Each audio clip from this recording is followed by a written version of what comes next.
तो dear students, ये हम लोगों का डिस्कशन आज माइटोकॉन्ड्रिया पर होने वाला है। तो माइटोकॉन्ड्रिया क्या है? माइटोकॉन्ड्रिया को एक और नाम से जानते हैं, जिस नाम उसका क्या नाम है? माइटोकॉन्ड्रिया को एक और जो नाम है उसे हम क्या कहते हैं? पावर हाउस ऑफ सेल कहते हैं। एक और नाम जो माइटोकॉन्ड्रिया का है वो क्या है? Power house of cell. ठीक है, power house of the cell present in all types of eukaryotic cells. ये नेक्स्ट इंपॉर्टेंट पॉइंट है। किसके बारे में? माइटोकॉन्ड्रिया के बारे में। कि माइटोकॉन्ड्रिया जितनी भी टाइप की यूकैरियोटिक सेल होती है, देखिए सेल दो टाइप की होती है, ये आपको पता है। एक सेल होती है आपकी प्रोकैरियोटिक सेल और एक सेल होती है आपकी यूकैरियोटिक सेल। तो जितनी भी यूकैरियोटिक सेल्स होती हैं उसमें माइटोकॉन्ड्रिया पाई जाती है। ठीक है, तो ये दो इम्पॉर्टेंट पॉइंट आपको पता चल गए। एक तो आपको माइटोकॉन्ड्रिया की स्पेलिंग क्लियर होनी चाहिए, MITOCHONDRIA। Then mitochondria also known as, popularly known as power house of the cell. Starting में मैंने डिस्कस किया थोड़ी देर पहले, जब तो बताया आपको कि जैसे गाड़ी है, गाड़ी को चलने के लिए पेट्रोल या डीजल चाहिए, उससे धक्का लगेगा तो बढ़ेगी, इंजन घूमेगा, पहिया घूमेगा तो गाड़ी चलेगी।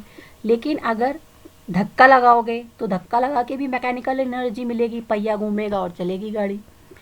तो पहिए को घुमाएंगे तभी गाड़ी चलेगी। पहिए के ऊपर आप बैठ के चाहे कोई और जाए, चाहे फिर अब अगर सोचो तुम कि किसी और तरीके से चले तो फ्यूल डालते हैं गाड़ी में। वो फ्यूल क्या है? केमिकल है। वो केमिकल जो है वो इंजन में फ्यूल जा कर के वो मैकेनिकल एनर्जी में बदल जाता है, जिससे कि पहिए घूमते हैं और गाड़ी चलती है। लेकिन तुम कहोगे हम कोई भी तेल डाल दें, केरोसिन डाल दें या नारियल का तेल डाल दें, सरसों का तेल डाल दें, तो क्या गाड़ी चलने लग जाएगी? पानी डाल दें चलने लग जाएगी? नहीं। हर केमिकल जो है वो mechanical energy, sufficient mechanical energy, इतनी मैकेनिकल एनर्जी नहीं बना पा रहा है कि गाड़ी चल पाए, पहिए घूम पाए। तो पेट्रोल डीजल बना पा रहा है, तो इसलिए वही हम डाल रहे हैं और तभी चल रही। इसी तरह जो ह्यूमन की सेल है, human body is made of cell. कोई भी ह्यूमन बॉडी है या किसी भी ऑर्गेनिज्म की बॉडी है, वो सेल की बनी है और सेल में ही काम होना है। तो सेल को ही काम करने के लिए एनर्जी चाहिए। तो ऐसा है कि सेल को हर किसी भी रूप में, तुमने सेल को पेट्रोल दे दिया और कहा कि भाई तुम अब इससे हमारी गाड़ी चलती है, इसलिए तुम भी इसे एनर्जी बनाकर चलो, तो ये पॉसिबल नहीं है। क्योंकि जो बायोलॉजिकल एनर्जी सेल को चाहिए, वो मेटाबॉलिक एनर्जी चाहिए, वो एटीपी के रूप में होती है। और ये एटीपी का बनना कहाँ होता है? माइटोकॉन्ड्रिया में होता है। ग्लूकोज टूटता है माइटोकॉन्ड्रिया में और फिर एनर्जी बनती है, और ये काम होता है माइटोकॉन्ड्रिया में और बनती है जो एनर्जी एटीपी के रूप में। तो एटीपी को कहते हैं energy currency of the cell. और माइटोकॉन्ड्रिया जहाँ पर एटीपी बन रही है उसे कहते हैं power house of the cell. ठीक है, इतना पता चल गया हमें कि पावर हाउस ऑफ सेल है माइटोकॉन्ड्रिया और present in all types of eukaryotic cell, contain oxidative metabolism enzymes. तो मैंने आपको बताया power house of the cell है। क्यों? क्योंकि ग्लूकोज यहाँ पर टूटता है। तो ग्लूकोज के टूटने के लिए जो टर्म है वो है oxidative metabolism. Oxidative metabolism, metabolism मतलब टूटता है कुछ, तो क्या टूटता है? ग्लूकोज। और ऑक्सीडेटिव मतलब ऑक्सीजन की प्रेजेंस में टूटता है। ग्लूकोज को तोड़ना है एक बात, और ऑक्सीजन की प्रेजेंस में ब्रेक डाउन होगा। तो इसीलिए ऑक्सीडेटिव मेटाबॉलिज्म, आपको टर्म पता चल रहा है कि ये क्या होता है? यहाँ पर ऑक्सीडेटिव मेटाबॉलिज्म होता है, कंटेन ऑक्सीडेटिव मेटाबॉलिज्म। तो ऑक्सीडेटिव मेटाबॉलिज्म यानी ग्लूकोज के टूटने के लिए एंजाइम चाहिए। जैसे आपका एक बहुत बड़ा पत्थर है, बोल्डर्स, अभी देखा है यहाँ से टनकपुर के रास्ते से नीचे जाने के लिए इतनी बारिश हो रही है कि बहुत ज़्यादा। अब आप में से किसी का माइक्रोफोन ऑन है, आप सभी लोग अपना माइक्रोफोन ऑफ कर दीजिए। तो यहाँ से टनकपुर तक आप जानते हैं बहुत बड़े बड़े ऐसे बोल्डर्स पड़े हुए हैं। तो उसके लिए जेसीबी है, वो उसमें हैमर लगे होते हैं बड़े बड़े, और वो उनको स्मॉलर पीसेस में ब्रेक डाउन करके रास्ते से हटाते हैं। तो इसी तरीके से जो सेल के अंदर लार्जर मॉलिक्यूल आते हैं, उसको छोटे छोटे में तोड़ने के लिए क्या चाहिए? एनर्जी चाहिए। तो या कोई मीडियम चाहिए। तो एंजाइम क्या करता है? बड़े मॉलिक्यूल को छोटे मॉलिक्यूल में बदलने में हेल्प करता है। तो इसीलिए ऑक्सीडेटिव मेटाबॉलिज्म एंजाइम्स, यानी ग्लूकोज को तोड़ने के लिए जो एंजाइम चाहिए वो कहाँ होते हैं, माइटोकॉन्ड्रिया में होते हैं, for the chemical reaction of cellular respiration. और ऑक्सीजन की प्रेजेंस में ग्लूकोज के टूटने और उससे एनर्जी बनने, इसी प्रोसेस को जो कि सेल के अंदर होती है, इसे ही कहा जाता है सेलुलर रेस्पिरेशन। ठीक है, तो mitochondria contain oxidative metabolic enzymes for the chemical reactions of cellular respiration. ठीक है, that transferring of energy within macromolecules to ATP. तो इस तरीके से जो एनर्जी बनती है वो किस रूप में आ जाती है, एटीपी के रूप में आ जाती है। Why mitochondria is known as power house of cell, ये आपको पता चल गया, because it contain oxidative enzyme, oxidative metabolism enzyme, and these enzymes break down glucose and forms energy that remain present in form of ATP. So mitochondria is popularly known as powerhouse of the cell. तो अब यहाँ पर ये mitochondria का structure आपको दिखाई दे रहा है। तो ये माइटोकॉन्ड्रिया का जो स्ट्रक्चर आप देख पा रहे हो, इसमें आप देखोगे कि सराउंडेड बाय 2 मेम्ब्रेन्स। ठीक है, फिर यहाँ हम देखेंगे इसका स्ट्रक्चर। तो ये स्ट्रक्चर आप बेसिक स्ट्रक्चर है, आप ड्रॉ कर सकते हैं, इसको समझ सकते हैं।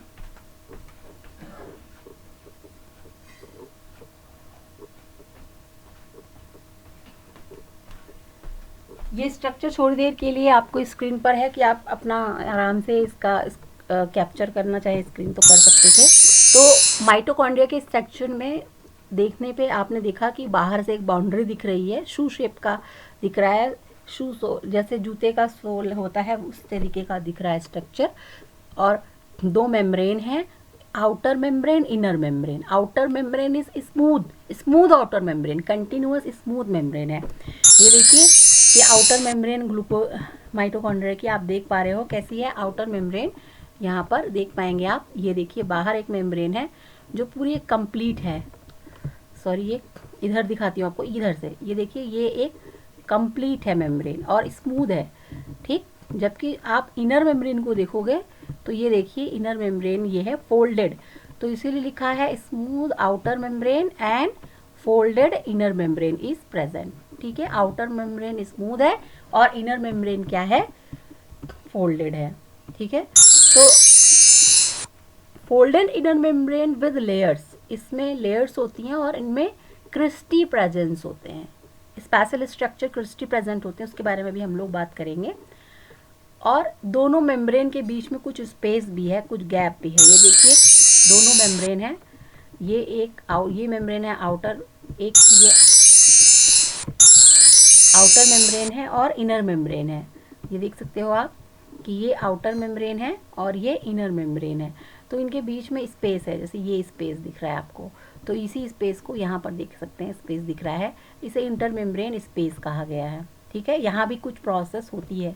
इसके अलावा इनर मेम्ब्रेन पर कुछ फोल्डिंग्स होती हैं, ऐसे फोल्डेड स्ट्रक्चर प्रेजेंट होते हैं इनर मेम्ब्रेन पर। और ये इनर मेम्ब्रेन पर जो ये फोल्डेड स्ट्रक्चर्स प्रेजेंट होते हैं, इन्हें ही क्या कहा जाता है, क्रिस्टी कहा जाता है। देखिए ये स्ट्रक्चर्स को ही क्या कहा जाता है, क्रिस्टी। किसी का माइक्रोफोन ऑन है, आप माइक्रोफोन ऑफ रखिए। क्रिस्टी को ही क्रिस्टा, सिंगुलर और प्लूरल है ये, क्रिस्टी और क्रिस्टा। ठीक है, तो इस तरह से आप माइटोकॉन्ड्रिया के स्ट्रक्चर में देख पा रहे हैं। और जो मेम्ब्रेन के अंदर एक फ्लूइड भरा रहेगा उसको कहते हैं matrix, similar in structure and function to chloroplast of photosynthesis. जहाँ जैसा स्ट्रक्चर क्लोरोप्लास्ट का होता है, जैसी मेम्ब्रेन क्लोरोप्लास्ट की होती है, डबल मेम्ब्रेन स्ट्रक्चर है ना क्लोरोप्लास्ट, तो वैसा ही डबल मेम्ब्रेन स्ट्रक्चर माइटोकॉन्ड्रिया का भी है। ठीक है, उसी तरह ये क्लोरोप्लास्ट की तरह ही डबल मेम्ब्रेन है और इसके पास भी अपना डीएनए होता है, contain their own DNA, mitochondrial DNA इसे कहते हैं। ये इसका बहुत इंपॉर्टेंट स्ट्रक्चर है। तो अपने पास डीएनए है, इससे ये अपने प्रोटीन्स खुद बना सकती है। इसीलिए ये एक क्या है, कैसा स्ट्रक्चर माना गया है इसको, दो स्ट्रक्चर है, एक तो क्लोरोप्लास्ट और दूसरा माइटोकॉन्ड्रिया। ये दोनों सेल ऑर्गेनेल्स हैं, सेल में पाए जाने वाले स्ट्रक्चर हैं। और इन दोनों में क्या पाया जाता है, बोथ, और केवल सिर्फ यही 2 ऑर्गेनेल ऐसे होते हैं जिनके पास क्या होता है, अपना डीएनए होता है। इनके पास अपना डीएनए अलग से होता है। वैसे हमेशा आप देखोगे कि सेल है तो सेल का न्यूक्लियस होता है सेल का, और सेल के हर पार्ट के लिए प्रोटीन एंजाइम सब कुछ बनाने के लिए जो डीएनए है ये डीएनए काम करता है। लेकिन माइटोकॉन्ड्रिया एक ऐसा स्ट्रक्चर है और क्लोरोप्लास्ट एक स्ट्रक्चर ऐसा है जिनमें क्या होता है, इन दोनों के पास अपना डीएनए भी होता है, यानी कुछ अमाउंट में ये अपना प्रोटीन खुद बना सकते हैं, प्रोड्यूस सम एसेंशियल प्रोटीन्स अपने लिए बना सकते हैं और अपना डिवीज़न खुद कर सकते हैं। यानी ज़रूरत के अनुसार माइटोकॉन्ड्रिया की संख्या सेल के अंदर बढ़ सकती है और घट सकती है। ठीक है, तो इस तरीके से ये इम्पॉर्टेंट कैरेक्टर्स हैं। मैंने आपको बताया कि माइटोकॉन्ड्रिया और क्लोरोप्लास्ट ये दो वो स्ट्रक्चर हैं जिनमें क्या होता है, अपना डीएनए होता है, इसीलिए इनको एक नाम दिया गया है, स्पेशल नाम दिया गया है। इन्हें कहा गया है सेमी ऑटोनॉमस, सेमी ऑटोनॉमस, यानी कि कुछ एसेंशियल प्रोटीन को ये अपने स्तर पर काम कर सकते हैं। जैसे आपका हाउस है तो वो हाउस हिस्सा है आपका किसका, हाउस आपका हिस्सा है आपके स्कूल में ही, स्कूल का हिस्सा है। तो लेकिन जो हाउस मास्टर है वो अपने कुछ डिसीजन बच्चे को छोड़ना है कि नहीं लेना है कि नहीं, ये थोड़े डिसीजंस जो है वो खुद ले सकता है, हाउस मास्टर ले लेता है। ठीक है, तो इसीलिए ये कैसा स्ट्रक्चर है, क्योंकि ये खुद अपने कुछ डिसीजन ले सकता है, अपने कुछ एसेंशियल प्रोटीन बना सकता है, खुद अपने डिवीज़न को थोड़ा बहुत कंट्रोल कर सकता है। तो इसीलिए ये स्ट्रक्चर दोनों ही माइटोकॉन्ड्रिया और क्लोरोप्लास्ट ये दोनों ही स्ट्रक्चर क्या कहे जाते हैं, दोनों ही स्ट्रक्चर को कहा जाता है semi autonomous organelle, semi autonomous cell organelle. ठीक है, तो कुछ थोड़ी इनको फ्रीडम मिली हुई है अपने डिसीजंस के लिए। तो यहाँ पर स्ट्रक्चर आप देख पा रहे हो, पहले आपने सबसे बाहर देखा कि एक आउटर मेम्ब्रेन है, स्मूथ आउटर मेम्ब्रेन है, फिर फोल्डेड इनर मेम्ब्रेन है, फोल्डेड इनर मेम्ब्रेन पर फिर से फोल्डिंग्स पाई जाती हैं जिन्हें हम क्या कहते हैं, क्रिस्टी कहते हैं। ठीक है, तो ये जो क्रिस्टी है यहीं पर ये मैंने आपको प्रोसेस बताई ना, ग्लूकोज का टूटना और उससे एनर्जी बनना, एटीपी सिंथेसिस, तो ये सारा काम कहाँ होता है, क्रिस्टी में ही होता है। ये जो स्ट्रक्चर क्रिस्टी है यहीं पर ग्लूकोज टूटता है और क्या बनता है, क्रिस्टी का फॉर्मेशन होता है। ये स्ट्रक्चर है, यहीं क्रिस्टी पर क्या प्रेजेंट होते हैं, FOF1 पार्टिकल्स प्रेजेंट होते हैं। क्या प्रेजेंट होते हैं, FOF1 पार्टिकल्स, और ये इन्हीं में एंजाइम होता है एटीपी सिंथेज एंजाइम। एक एंजाइम होता है जिसका नाम होता है एटीपी सिंथेज, नाम से ही समझ में आ रहा है एटीपी को बनाने वाला, काम क्या ही होना है, एटीपी को बनाना। काम कौन करेगा, एटीपी सिंथेज नाम का एंजाइम की मदद से होगा। कहाँ हो रहा है, ये एक जगह, स्पेशली जो जगह का नाम क्या है, FOF1 पार्टिकल। ये FOF1 पार्टिकल किसका हिस्सा है, क्रिस्टी का हिस्सा है। और क्रिस्टी कहाँ प्रेजेंट है, इनर मेम्ब्रेन की जो फोल्डिंग है, माइटोकॉन्ड्रिया की इनर मेम्ब्रेन की फोल्डिंग है वहाँ पर प्रेजेंट है। ठीक है, तो यहाँ क्या होता है, एटीपी का फॉर्मेशन होता है। ठीक है, और ये एटीपी स्टोर भी रहती है यहाँ पर, इसीलिए माइटोकॉन्ड्रिया को पावर हाउस ऑफ सेल कहा जाता है। तो माइटोकॉन्ड्रिया से रिलेटेड ये एक छोटा सा डिस्कशन है, और इसके बाद हम और अलग तरीके से और भी डिस्कशंस करेंगे। यहाँ तक का डिस्कशन जो है आपको समझ में आ गया होगा, तो हम लोग इसको यहाँ पर ख़त्म, ये डिस्कशन हम अपना कंप्लीट करते हैं, एक छोटा सा पार्ट और कुछ पॉइंट्स इसमें देखिए। आप देख पा रहे हो ना कि ये जो डीएनए यहाँ पर देख रहे हैं आप, माइटोकॉन्ड्रिया का डीएनए इसमें अपना पाया जा रहा है माइटोकॉन्ड्रिया के अंदर। और ये जो अंदर भरा हुआ है लिक्विड, ये क्या है आपका, मैट्रिक्स है। देखिए इसको लिखा गया है मैट्रिक्स अंदर है। ठीक है, आउटर मेम्ब्रेन और इनर मेम्ब्रेन के बीच में स्पेस है, उस स्पेस को तो कहा गया इंटर मेम्ब्रेन स्पेस। लेकिन इनर मेम्ब्रेन की जो ये फोल्डिंग से ये स्ट्रक्चर बन रहा है, इनर मेम्ब्रेन की फोल्डिंग से ये स्ट्रक्चर एक बनता हुआ आपको दिख रहा है अंदर की तरफ। तो इनर मेम्ब्रेन की फोल्डिंग से जो स्ट्रक्चर ये अंदर की तरफ बना हुआ है, ये स्पेस क्या कहलाता है, मैट्रिक्स है।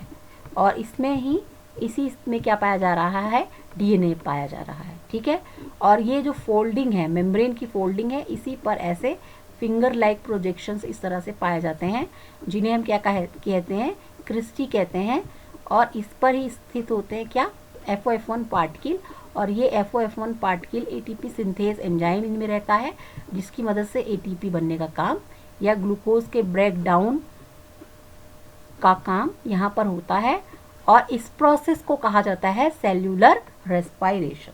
ठीक है, तो आई होप ये डिस्कशन आप समझ पा रहे होंगे, और अगर आपकी इससे रिलेटेड कोई क्वेरी है, कोई पॉइंट समझ में नहीं आता है, तो आप इसे खुद टाइप कर सकते हैं कमेंट में और बताइएगा कि कैसा है डिस्कशन में, क्या इनकम्प्लीटनेस है अगर कोई तो।